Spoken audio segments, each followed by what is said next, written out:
para você conseguir atingir um nível de experiência que não vai ter a insegurança, você precisa obrigatoriamente realizar procedimentos.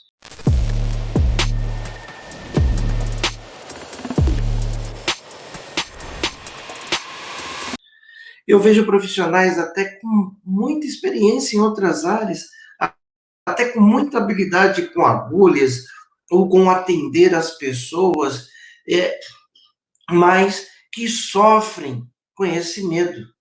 Então, eu vou te explicar aí algumas coisas que eu quero ver, eu quero que você tenha condição de fazer com que esse medo seja algo produtivo para você, porque medo todo mundo tem, né? A gente tem medo, todo mundo tem medo. O que você não pode é ser paralisado pelo pânico que o medo gera. Então, o medo faz com que a gente seja prudente, mas ele não pode te parar. E é isso que eu quero conversar com você.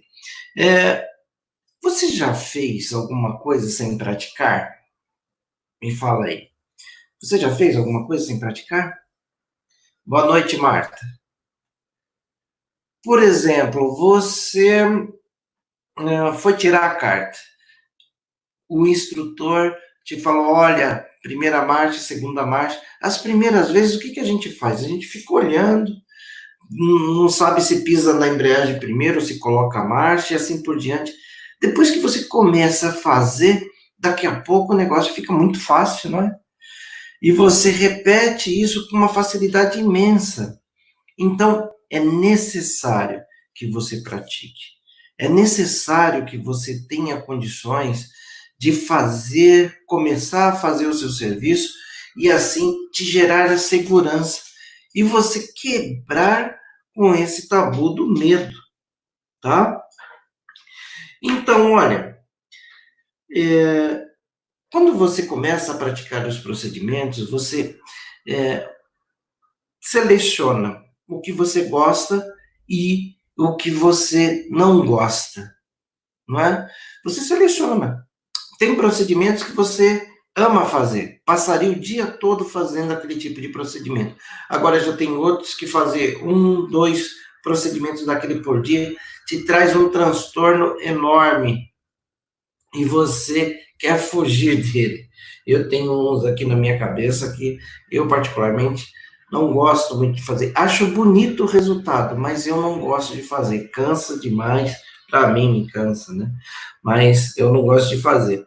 Então, quando você já se depara com isso, já é um bom sinal. Porque você fala assim, bom, eu não tenho muita habilidade, eu não gosto de fazer. Pode ser que em algum momento eu precise fazer para atender o meu cliente, ou minha demanda está fraca e eu vou precisar fazer esse procedimento, ok.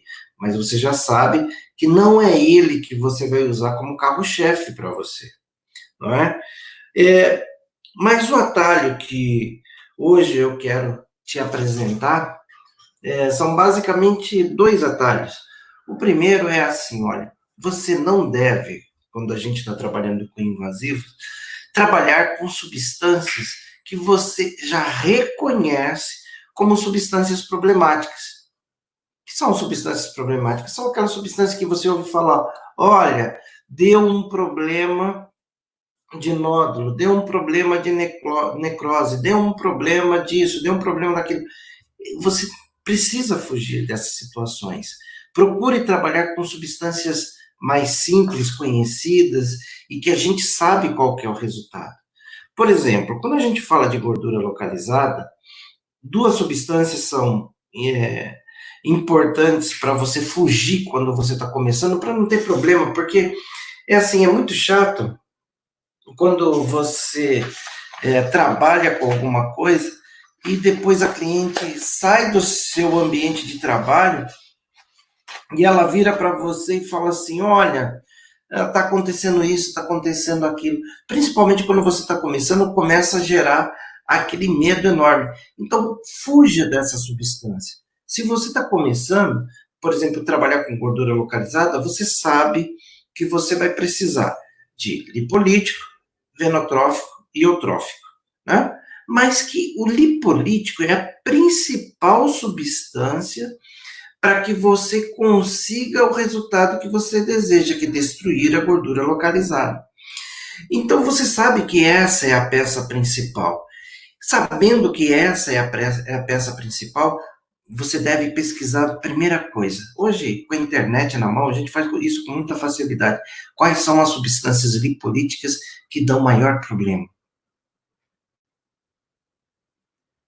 Rapidinho, nas pesquisas, você vai ver. Você vai conhecer substâncias que são proibidas, você vai conhecer substâncias que formam nódulos, outras que causam necrose. Eu quero falar de duas aqui para você. Por exemplo, desoxicolato, para quem não tem experiência, não use ela, porque ela só vai te fazer acentuar o medo. Ela vai te trazer uma sensação desagradável, desconforto, de dever não cumprido. Então, você está começando, então primeiro vai devagarzinho. Faz uma boa avaliação do seu cliente, verifica qual é a prega de gordura, faz essa prega de modo correto, não é? A prega de gordura você tem que ir lá na pele, no lugar onde você vai tratar, fazer uma prega, vir com o adipômetro, prender aqui e verificar ali qual é o tamanho dessa prega de gordura. Eu tenho um vídeo no YouTube que eu mostro exatamente como você fazer esse tipo de avaliação. E é bom você ver e prestar atenção para não se enganar com esse tipo de coisa. E depois, você deve fugir dessas substâncias problemáticas. Por exemplo, o desoxicolato, ele é o rei das intercorrências quando a gente fala de mesoterapia. Por que ele é o rei? Ele é uma substância catalisadora, ele não é literalmente um lipolítico. O que o desoxicolato faz? Ele facilita a quebra das células de gordura para que um outro lipolítico venha e promova exatamente o efeito que tem que ser promovido, que é o efeito lipolítico. Mas ele é uma substância extremamente irritativa. E por isso o nosso sistema ele vai procurar nos defender e muitas vezes, se você aplicar ali numa camada mais profunda ou numa camada mais superficial, você vai ter aí a formação de um nódulo, um granuloma, algo que vai te trazer desconforto. E o cliente, quando no dia seguinte ele acorda, ele vai reclamar de dor naquela região, ele vai reclamar de inchaço, ela vai reclamar de inchaço. Então, e a gente precisa aprender o seguinte, que tudo que a gente faz na estética, o que a gente fez por último, vai ser o responsável por algum problema que a cliente esteja tendo.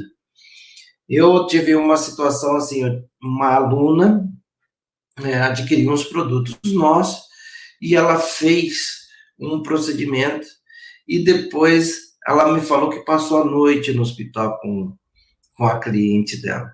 E eu falei, mas por que você passou a noite?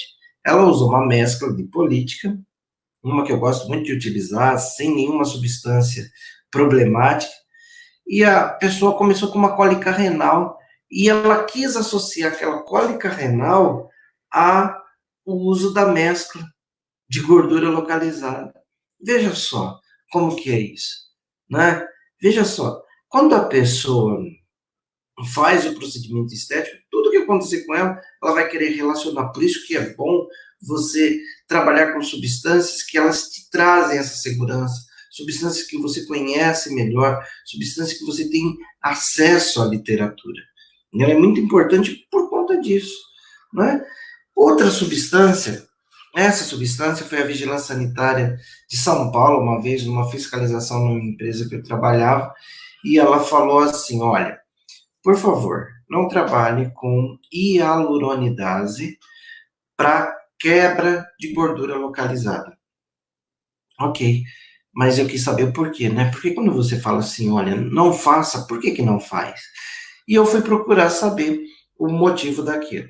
Ela falou assim, olha, nós temos aqui, na Vigilância Sanitária de São Paulo, mais de 70 casos sendo tratados por conta de associação da hialuronidase para quebra de gordura localizada. Eu vejo no dia a dia profissionais associando hialuronidase sem problema nenhum.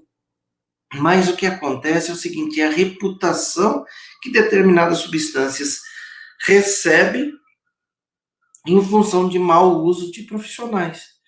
Então, quando a vigilância sanitária falou isso para mim, eu já fiquei com um alerta ligado, não é?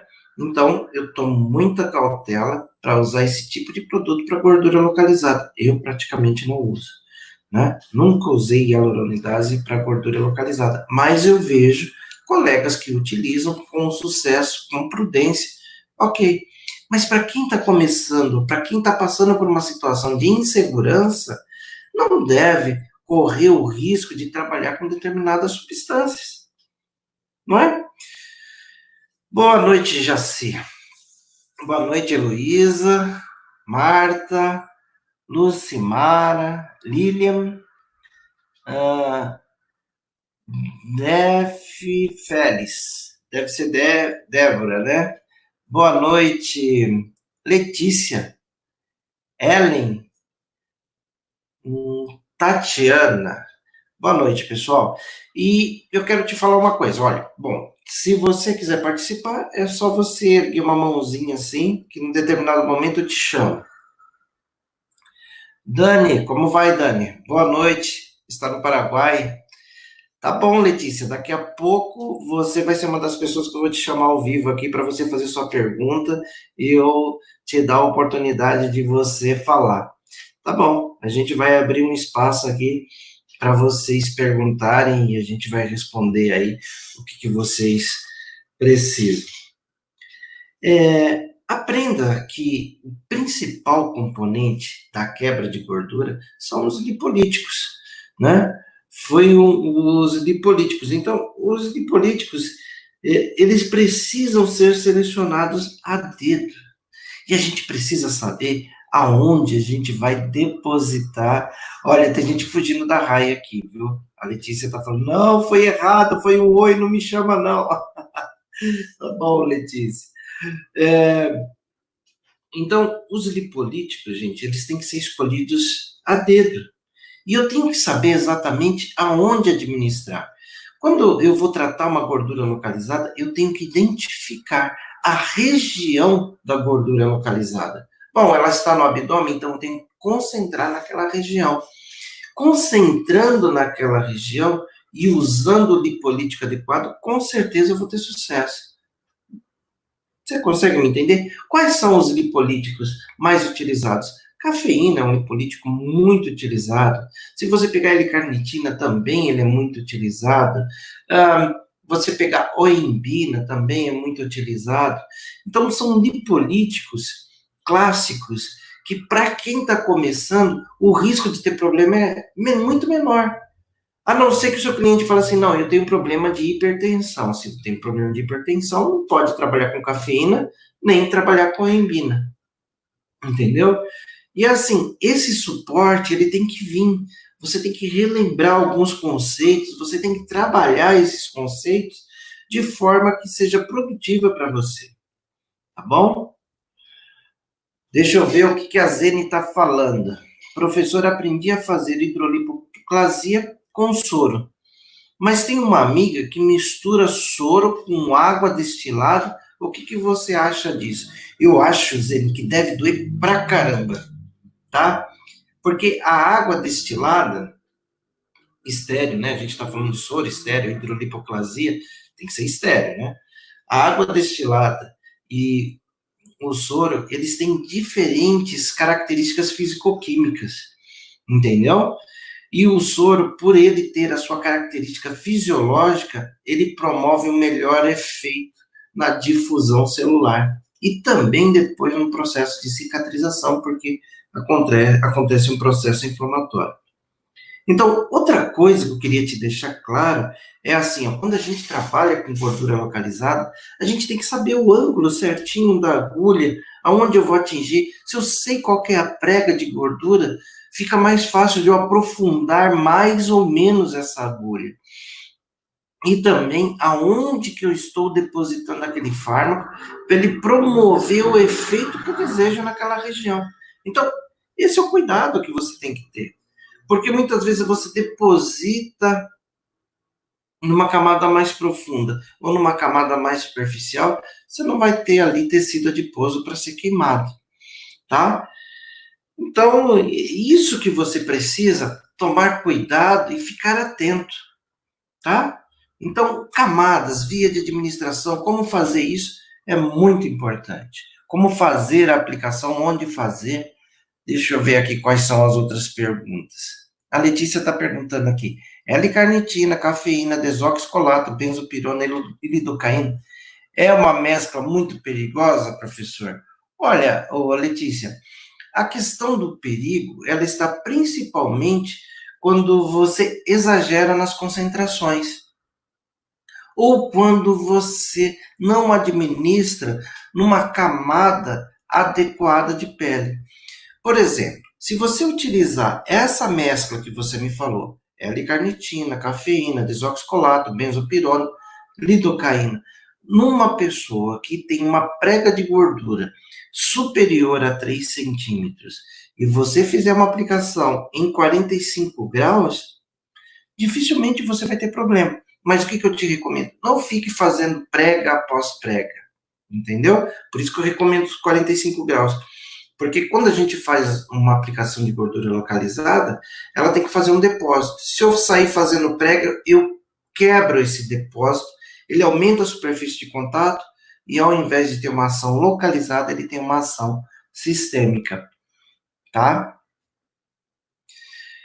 A moça aqui, quem é? Deixa eu ver. Estética em casa de. Quais são as regiões que eu posso fazer hidrolipoclasia? Eu prefiro fazer hidrolipoclasia em regiões que tem uma camada, uma prega de gordura maior. Ou seja, no abdômen ou em regiões de culote, que são os lugares que tem maior prega de gordura na grande maioria das vezes. Olha que pergunta, essa é muito boa. Como praticar a aplicação e saber a camada de gordura certa? A camada certa, ok. Olha, a gente tem, na verdade, como recurso, o adipômetro. O que é um adipômetro? O adipômetro é aquele aparelhinho que ele faz uma prega e você vê a quantidade de gordura ali. Eu sempre indico para as pessoas fazerem uma aplicação em 45 graus e ir com toda a agulha. Aí é muito provável que você vai atingir a camada de tecido subcutâneo com uma capacidade de erro muito menor.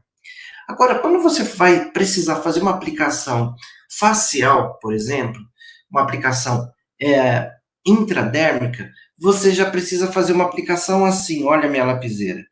É um ângulo de 45 graus, você vai colocar pouca agulha, só cobrir o bisel, entrar embaixo da pele. Quando você entra embaixo da pele, você vê a agulha na superfície.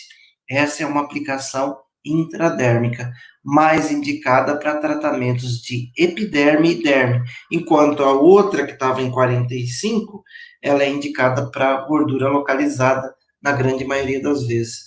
Então, essas duas vias de administrações, tanto aqui, ó, 45 com agulha profunda, né? Claro que é uma agulha específica, aquela agulha hipodérmica, né, do canhãozinho amarelo. Então, essa daqui em 45 graus, eu vou conseguir atingir essa camada profunda, que é o tecido subcutâneo, porque a agulha é mais curta.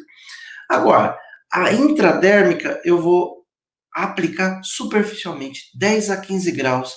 Quando eu coloco a agulha embaixo da pele, eu vejo obrigatoriamente aquela agulha coberta pela epiderme. E quando eu administro, ela forma uma pápula. Isso me indica que eu estou na camada certa quando eu quero trabalhar a pele, superfície de pele, porque eu estou trabalhando ali camada basal da epiderme e a camada superficial da derme. Entendeu, Carla? Eu acho que foi a Carla que me perguntou. Deixa eu ver aqui que o Dani, massagista do Paraguai, está me perguntando. Qual é a frequência ideal para hidrolipoclasia? Daniel, eu trabalho com hidrolipoplasia pelo menos uma vez por semana. Eu prefiro uma vez por semana para dar tempo do tecido se regenerar, a gente perceber, é, a gente perceber a resposta do organismo e a cada sessão eu avalio o cliente. E olha, para quem é inseguro, fazer a avaliação a cada semana no seu cliente vai te dando experiência, vai te dando bagagem, entendeu? Procure também começar esses procedimentos com pessoas mais próximas de você e sem também ficar alardeando que você está começando, não é? Não fique falando que você está começando, não. Se for alguém da sua família, coisa do tipo, eles vão saber que você está começando, mas não se mostre inseguro, não é? Deixa eu ver aqui. Ah, tá bom. Então, aproveitando que eu falei da aplicação intradérmica, também quero te falar de pele. Você viu aqui que eu te mostrando qual é a camada de tecido que eu tenho que atingir para aplicação na intraderme. Eu faço isso com muito cuidado, com pouca agulha, com uma mão leve, para a gente poder conseguir abranger o máximo de pele possível. Eu, por exemplo, para tratamentos faciais, eu vou nas rugas, assim, às vezes eu peço para o cliente fazer isso que eu estou fazendo, e eu vou e aplico, faço pápulas aqui, a cada 1 centímetro, utilizando substâncias, como, por exemplo, eu gosto do Skin Buster, aquele complexo com mais de 50 substâncias, associada com substâncias é, com substâncias hidratantes que ela vai me dar um resultado e um resultado rápido. Ah, é um resultado duradouro tanto quanto um preenchedor? Não, claro que não. O objetivo não é nem esse, mas é um tratamento de manutenção e de valorização da pele. A Thalia está me perguntando aqui, professor, você dá curso? Sim, dou curso. Dou curso sim, dou cursos online, de tempos em tempos. Mas o nosso foco aqui, nessa semana de live, é eu te dar essas informações para você se preparar para essa jornada que vai começar aí dia 29/6, tá bom? Então, quando eu penso em hidratação, principalmente eu vou trabalhar com substâncias eutróficas, com efeito nutritivo, com efeito de valorização da camada basal da epiderme, porque ela vai refletir em todas as outras camadas da pele, e também na camada relacionada à sustentação da pele e no combate da flacidez. Deixa eu ver aqui o que a Carla está me perguntando. Professor, com relação ao procedimento dos fios de PDO, onde coloca a cânula? Achei um procedimento que tem que ter muita segurança. Percebi também que corre o risco de extravasar. Olha só, Carla, quando a pessoa se propõe quando a pessoa se propõe a trabalhar com os fios de PDO, essa pessoa tem que já ter uma experiência maior com injetáveis, né? Você tem que trabalhar com você já tem que ter uma boa experiência com injetáveis para você conduzir aquela cânula de modo é, mais seguro. E também você precisa ter uma boa noção anatômica, não é? Então, os fios de PDO, eles exigem muito mais habilidade, né? Então, eu considero que não é um procedimento para quem está começando, né? A Thalia está me perguntando, quero fazer para tirar o medo. Olha, Thalia, eu vou te falar uma coisa. A gente tem compartilhado informações com os profissionais e conteúdos para ajudar exatamente nisso. A gente vai direto nas feridas, entendeu? É... Ô, Luana, boa noite, tudo bem? Obrigada. E olha, você um dos grandes segredos, gente, para você perder o medo é você saber qual é a via de administração que você vai trabalhar. Não exagerar em volume de substância, em hipótese alguma. O, O volume máximo para você utilizar são 10 ml. Não é quantidade, é qualidade e onde você deposita. Isso faz com que você tenha a resposta que você necessita.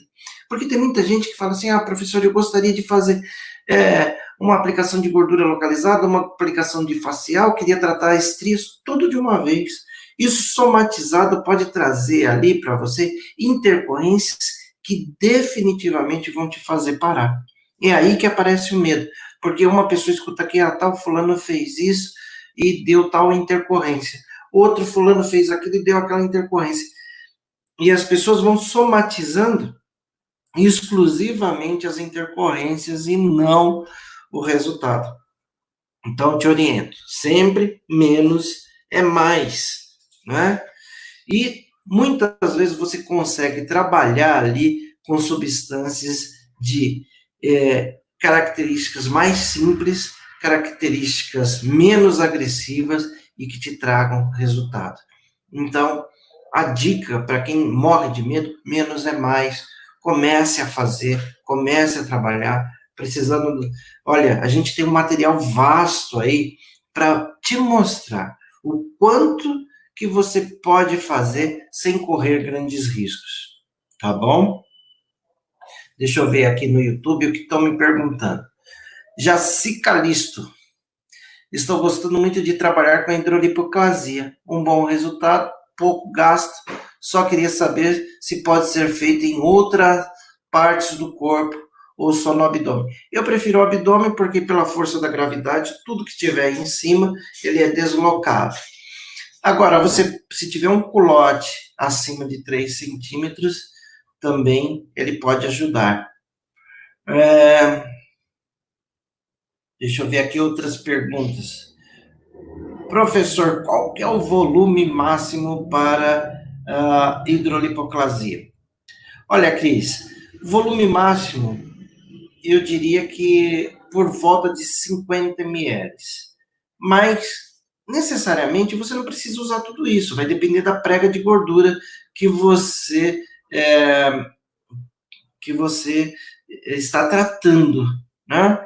Então, você pode tratar ali você pode administrar de meio a 2 ml, não é? Mas isso fala muito com relação à prega de gordura. Se eu tenho uma prega de gordura assim de 3, 2, 2,5, 3, eu vou usar ali no máximo 1 ml por ponto, e os pontos na hidrolipoplasia são mais espaçados. Então, por eles serem mais espaçados, você consegue administrar mais volume e menos, né? E menos aplicações, tá? A, a hidrolipoplasia são só 10 ml? Não. A hidrolipoplasia você pode até chegar a 50 ml. Eu, em média, trabalho com 20 a 30 ml e eu consigo ter bons resultados. Posso fazer hidrolipoclasias preparados com exemplo da PHD? Olha, eu não associo fármacos à hidrolipoclasia. Hidrolipoclasia, eu só trabalho com soro fisiológico porque os fármacos, eles podem ser inativados pela ação do ultrassom ou então atrapalhar a onda de ultrassom no processo de cavitação, que é o objetivo central da hidrolipoclasia. Deixa eu responder a Valdenice aqui, que ela está me perguntando a respeito de hidrolipoclasia. A potência do ultrassom tem que ser de 3 MHz. Ela está me perguntando qual é a potência do ultrassom para hidrolipo. 3 MHz, tá bom? Essa é a intensidade do ultrassom.